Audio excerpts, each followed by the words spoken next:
Hi guys, welcome back to another video. Today we're in the middle of the jungle in some part of Malaysia. I'm a little bit under the weather, but I just want to make a video that's a bit more raw and close to my heart, and it's 5 lessons I learned since turning 30. I actually just turned 30 yesterday, and these 5 lessons are about my health, fitness, career, a bit about social media, and my relationships. So, yeah, first things first, I hope this video you learn something from this and maybe not make the same mistakes as I did, but also it's a sign of like positivity where we can always choose to move forward and be optimistic about life to come. Because even though you've made some mistakes in the past, it's never the end, and I hope that this video teaches you something. So, in terms of my health and my fitness, the first thing I learned was that I'm not young anymore. When I was young, I used to like go straight into a workout. These days, I tend to need to do warm ups. My body just isn't the same anymore. I know 30 by any stretch of the means isn't really too old, but you generally take longer to recover. And when I was younger, I just used to raw dog a workout. I didn't think about injury prevention. And now that I'm 30, I have some injuries, right? I've had a bike accident, which I'll talk about later, which got me into like a shoulder surgery. And then I had a hamstring kind of a mild tear, which made my leg all bruised up, and I broke my wrist. So a lot of these taught me to just slow down. And one thing I realized about fitness is that it's really your own personal journey. What I used to do was like always compare myself with others, and I use fitness as a means to, I don't want to say it, but like I used to try and show off to compensate for perhaps other aspects of my life that were failing. And I think what I want to try to do differently in the future is to really just view it as a me versus me kind of situation, and not compare myself with people who are on steroids or full-time athletes, because I work a full-time job. I have a lot of other commitments on my plate at this age, and fitness isn't necessarily, it is still a very high priority, but it's not necessarily the one thing I want to do in my life. I'm not trying to be like the most athletic optimized version. I want to make it as a holistic part of my life where I see it as a health and wellness thing. So that's what I do moving forward, I think. um I still have a lot of personal goals I want to achieve. Right now, I want to do a marathon. I want to get back my 3 plate bench, my 5 6 plate deadlifts, and run a 5 minute mile. These are still things I'm still trying to be hyper competitive with it, but not to the extent where I'm pushing myself to the limit where it compromises other aspects of my life. And I think just knowing that I'm enough. I don't have to keep, it's an arbitrary number. If you keep chasing it, the thing about fitness is that fitness as a whole is great. But if you talk about athletics, if you're a natural person, there are limits to it. There's a diminishing return towards fitness or athletic prowess. But if I pursue other aspects of my life, like family connections, relationships, even my finances or my business or career, those can actually be exponentially returned. But with fitness, doesn't mean that the more time I put in, the better I get at it. So how I approach it these days is that I work out every day, but only about 30 minutes a day, 45 minutes a day, and I make sure I do my warm ups, I do my lunch break workouts, and I go back to work. So yeah, that's what I want to say about fitness. On to finances, right? Um, Something about finances is that I don't really talk about this a lot, but I used to be a pretty degenerate trader. I think if you follow me on my Twitter or my or my other social media accounts or my YouTube in my other account, you'll see that I used to be trading a lot. Um, One of the biggest trades I took was in 2021. Okay, I'll go back from the start. Okay, I started trading in 2017 with some of my college friends right around when we finished nationals. When we finished our A levels and when we were entering national service. So that's when I was like 17 and 18 years old. I'm now 30, so that's been 13 years of trading.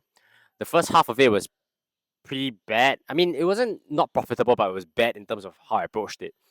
I just wanted fast money, right? So I really did a lot of high leverage trading. Um, the peak of it was in 2021 when I opened like a 100 Bitcoin short, which actually made decent money at some point, but it was way too over leveraged for my size. So for context, I started with $500. Everything really blends together, but I had $500 when I broke up with my my ex that I guess most of you may know of. But that was in like 2020, and then a lot of this I'll talk about later about my relationships. But I had a bad relationship with money. I had a scarcity mindset. It also affected my relationships. But because of that, I thought making more money would solve the relationship. So we had a lot of financial issues in our relationships as well because we were young and we were trying to do a lot of things. But so I was left like $500. I remember that was after right around COVID because I got wiped out in March 2020. I remember I was in school at a lecture, and then I blew my account. I had like a 10K account and I blew it. So that was all I had. So I was left with $500, and then I broke up with my ex at that time for a lot of other reasons. But then I thought making more money would solve it. So in that week alone, I remember it was I think it was on my Twitter. It's like my pinned tweet.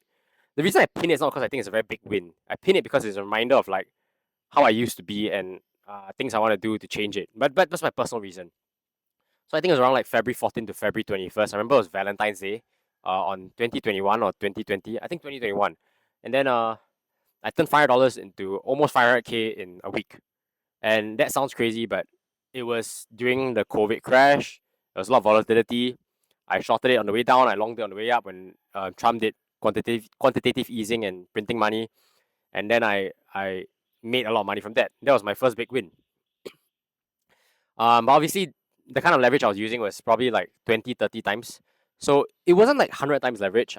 I know that 20, 30 times is really insane. Okay, so it's like using $100 and opening or using $1,000 to open a 20K position or 30K position. So a 3% move or a 4 or 5% move could liquidate you depending on your margin ratios. If this is a bit too technical for you, it's basically just gambling. And I did that. I had like a series of 5 to 7 good trades that turned me that $500 into 500K, I think. And then I lost 200K after that, and then I took a break. So I was left with like 300K, and then my ex didn't want to take me back anyway, so it didn't really matter, and it wasn't really about the money anyway. I just thought it would solve things for some stupid reason. And then I went to my second relationship, which I'll talk about later about relationships, but this one was arguably the worst relationship I've had. But enough about that. After that relationship, I once again was depressed. I seeped back into gambling again. So call it lucky, but like I managed to turn that 300K. I doubled it again. Right after the second breakup, and that was 2 years later also. So somehow after every time I break up, I made a bunch of money. But I'm hoping I don't break up again. And I hope I don't do this again. So after doubling that again, once again I lost maybe around 100, 200K of it. I think 200K again. So I mean I was left with a good portion after that still. But I don't come from a very well-to-do background. I was just a middle-class income household. So this was a lot of money. You can like buy a BTO, you can buy a HDB in Singapore, you can buy a flat, which is expensive. And yeah, I was just sitting on it. I didn't really know what to do at the time, and I didn't really have a lot of bad vices. I don't drink, I don't smoke. I just like to degenerately trade.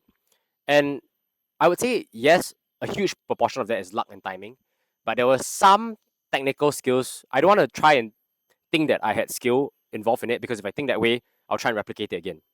But obviously, I am financially trained. I've like taken my financial licenses. I have studied finance in university. I've read a ton of books, and that's what I want to do as my career, right? So I obviously don't want to trade that this way ever again. This whole part is obviously not to flex. It's just to show that I got lucky a lot of times.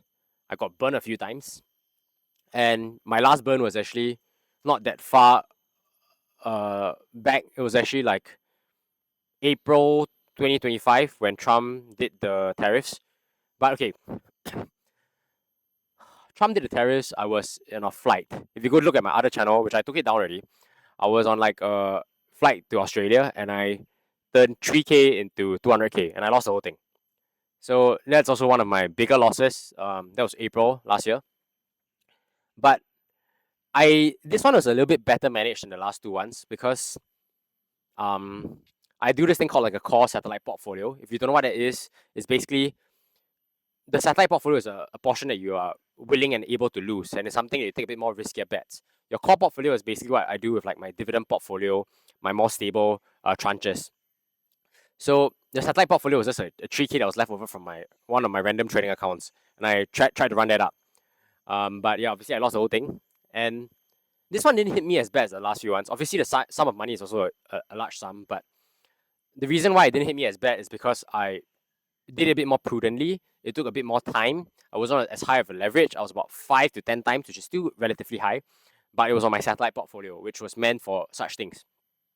It was just a very volatile period as well. Whether I'll replicate it again, I don't know. Everybody will say, oh, you can try and replicate it and then turn it to 100 and 200K and then stop there. But you know how the thing goes, right? You never really stop once you get there. But I think these days I approach it a bit more systematically. I actually try and follow principles. I write down, I journal. I mean, I knew this all along, like 10 years ago. I know how to journal. I know how to do risk management. I know how to do your risk and reward. But that's about trading, right? Yeah, and it also taught me a lot to treat money as a tool. It is just a means to explore the world and find yourself in some ways. Like money is meant to buy back time, right? And I try to approach it not with a scarcity mindset, which I will talk about later. But I think my relationship with money has been healthier in the last year.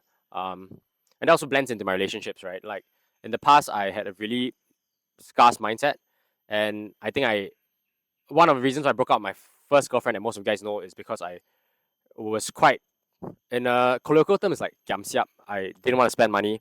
I was quite stingy and selfish in that period. Sounds weird saying this, but I was also conceited, proud, a lot of other reasons. I mean, it's not all about me. I mean, it's a equal part. She also has a lot of issues, but all I can say is about myself. I think there was a lot to learn in that first public relationship. Okay, so now we talk about relationships, right? I've had 5 relationships now. My first one was like a college, after college actually. It was right around NS. So I lost my like first kiss at 19. Sounds so weird talking about this, but yeah, that was my first relationship. It was only 3 months. We went to NS. She went to university. It ended pretty normal. Nothing too crazy there. The second one was like the public one that most people would know. She was on my profile a lot of times. Is in my first few videos in this channel. Oh, sorry, I'm sick. But that one was the one that I think I learned a lot from. It took a while to even be friends because there was a lot of like, I wouldn't say animosity, but it was just some anger. And then right now I've regularly met her at like events, and I mean she's a content creator, so I generally see her quite often. There's this misconception around bad terms. I don't think so. We generally are quite cordial these days. I saw her at Hyrox as well, and I'm happy for whoever she ends up doing because I'm in my own path now, right? And we're all different people so many years later. So that was my first one. I think the large reason for that was there were, like I said, multitude of reasons, but probably selfish, conceited, more proud. I was in doing social media. I let the hype get to me. I was like 21. I made money. I was doing content. My content was doing well. Content is not doing so well these days, but I don't really care these days. And then like yeah, just a lot of things. I think I would say that one was more my fault. Yeah. Then the second one was the third one, right? So the third one was this. The third one. Oh wait, there was this public one was the third one. There was a second one before that, which was a short relationship, and then sorry, I'm got confused. Then the fourth one was this girl that came from Hong Kong, right? I think it's also another one that was a bit more public. I'm not going to go too much into detail about this one. I made a video like exposing her. I think like 3-4 years back. Do I regret that video? No, not really. Actually, I know it was a bit childish of me, immature, yes, but I needed to do what I needed to do, and I think if you're in the context of my situation, it was finding out a lot of things at one point that was like extremely traumatic and depressing. The long story short, it was like a bit of an Anna Delvey situation. It's like dating I don't even know who the person I dated. Basically, like everything was fake, like job, employment, looks. There was cheating, and then she just pretended to go to work. It was just a bunch of. I don't really want to even talk about it, so I'm not going to too much detail because I want to keep this video short. But the only thing I learned from that one was the only fault I would say I just have to be a bit more judicious. Like I think it was a bit smitten. I think you need to really look through who you're dating. You know, there were a lot of red flags at the time I just didn't see because she had no friends and then no social background, no history in Singapore, and I chose to believe that, right? So, um, the current relationship I have or what I look forward to it these days are I make sure that there are. I think it's good to have to where you find your relationships. You know, like I find my current partner. I find people from my friends, right? And at least when you meet people from your friends, you will have a sort of a stamp of approval. If you meet someone like on dating apps, you really have no idea who they are, especially if they come from a foreign country, and then they can come up with a falsified story or orchestrate who they are. You don't know anything about their history, and then they can move back to their home country and start a new life. You know, it's the only thing I'll do differently is really just make sure I check stuff properly. Because I think even her friends were trying to warn me about her. I just didn't listen. Uh, yeah. So that's what I will say about that. I really can't go into too much detail about this one because I don't want to get into another. I even had a legal situation with her, so I can't go into too much detail once again. But basically, because of like that exposed video, there was this like court case, right, to say that what was that? Spread falsified rumors, but you can't sue for defamation or if the stuff said was factual and correct. And in the first place, I think another misconception was that I didn't even want to make that video. The video was a live stream actually. I was basically like on TikTok live.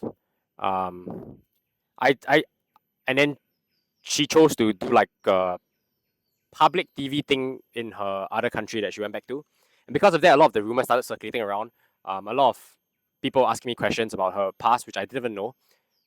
So I had a lot of DMs, like 3 or 4 DMs, telling me that like in detail, like her close friends from the past or her schoolmates saying that it was all fake.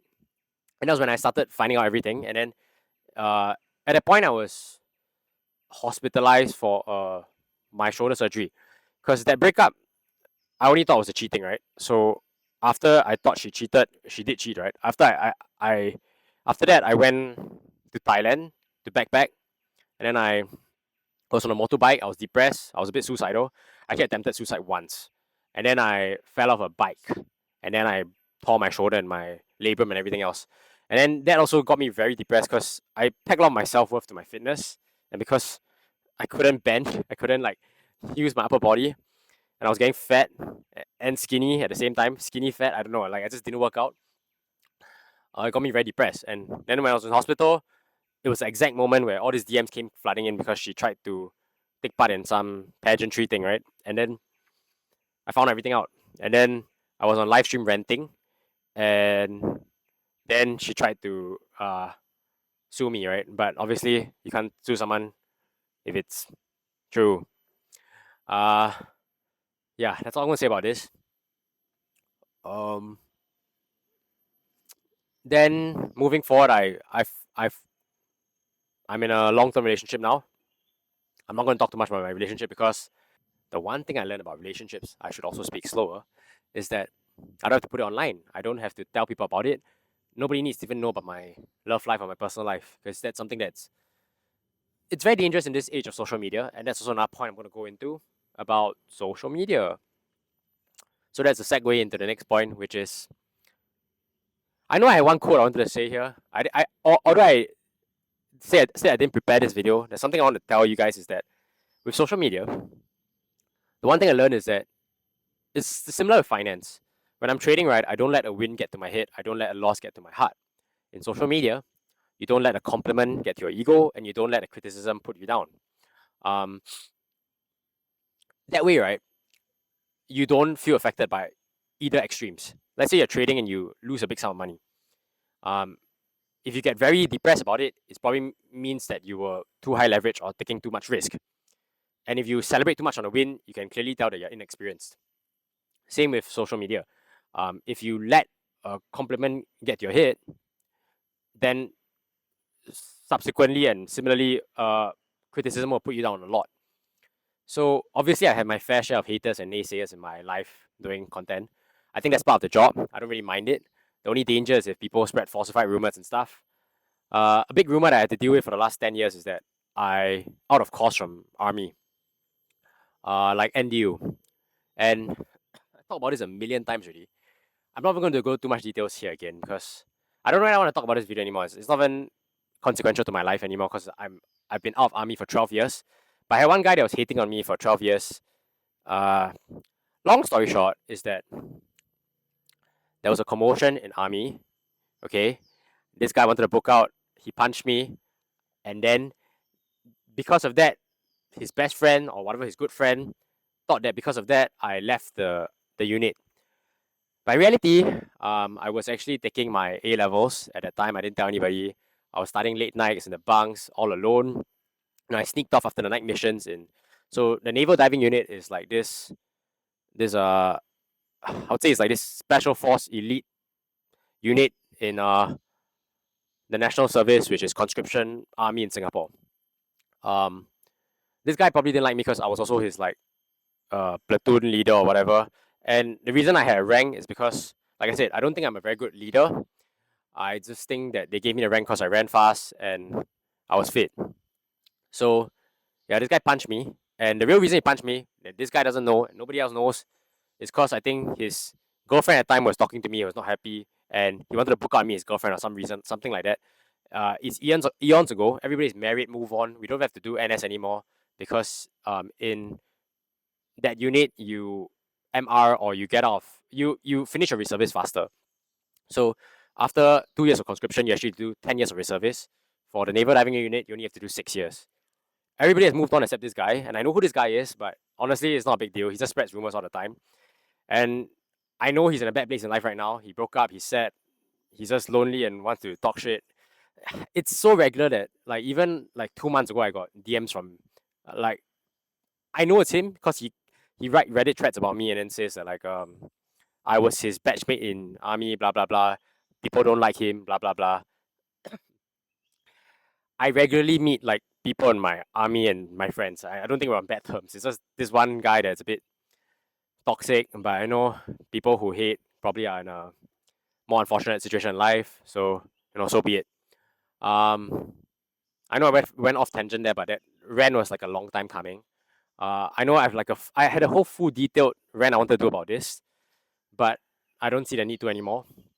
Yeah, and I retook my A levels in NS during that period, so I left because I needed to take my exams at the end of the year. And in that unit, in the naval diving unit, you had to serve in Taiwan and another overseas mission in December. So my exams for my A levels Cambridge examinations clashed at the time. I was taking it as a private candidate, and I finally got into the universities I wanted to. So I got into all top 3 local universities in Singapore. I did well in the end. I don't regret anything in that period. I've to deal with this guy for the last 12 years, but uh, you pick your poison, you pay the price for whatever you did, so be it. But that's like one of the main naysayers I get commonly. Sometimes people talk about relationships, but not too much. And generally, I feel like how I navigate social media these days is that I only post stuff that I can take the flag on. So generally, I like to post about fitness because there's only so much they can say about fitness. Like, oh, I ego lift, or my body is fat, whatever. I train so hard, but I look like shit, whatever. But it's at least restrained to that confines of my aesthetics, my looks, and things I can handle. If people talk about my love life, my family, and everything, that's where it gets a bit too much for me. But that's why I don't share about it anymore. You don't give people ammo to talk about you. There's nothing much to talk about. But at the same point, I understand that social media is also about giving people ammo, because there's people like hate watching you as well. You need people to talk about you. You should share more about your life. But I think there's a price you pay if you share too much. So these days, I only share what I want to share, what I want people to see, and that's enough. That's what I gotta say for social media. Probably missing some points here, but yeah. And then the last point, I guess, is about relationships, right? Not so much about my love life, but how I approach my social life. I think one thing I want to do moving forward is to be more humble, of course, and to appreciate that there's something to learn from everybody. Even if you're the best in your craft in, let's say, fitness or finance, you should never think that way. You should always assume that you're the stupidest person or the dumbest person in the room. If not, you're in the wrong room, right? You should meet people who not only elevate you, but at the same time, it's not just about meeting people who are beneficial to you. It's seeing that you can learn something from everybody. It is not just about the connections you make from that person, but it's also about giving back, and paying it forward. So I had a mentor that I learned a lot from. I actually met my mentor on like Bumble BFF during COVID, and he taught me a lot about like investments, trading, and like I guess how to approach life and like women and relationships. And in some ways, I'm at this age where I think like paying it forward, right? If someone younger comes up to me and wants to learn about my life story and everything else, it's something that I will share. And it's also about like appreciating that there's something to learn, even from young people and from old people. There's Yeah, just don't be discriminatory in how you build your social circle, and I guess just be more sociable. Probably missing a lot of points here, but yeah, that's kind of what I want to say for this video. If you want to learn more about if you have any questions about certain aspects of what I shared, or you want to do another follow up video, I might do another follow up video. Yeah. If not, happy birthday to me, man. Like 30 is a big milestone, but it's also nice to just appreciate nature and slow down. I guess it's the outro. Like, share, subscribe if you want, and I'll see you guys next time. Bye.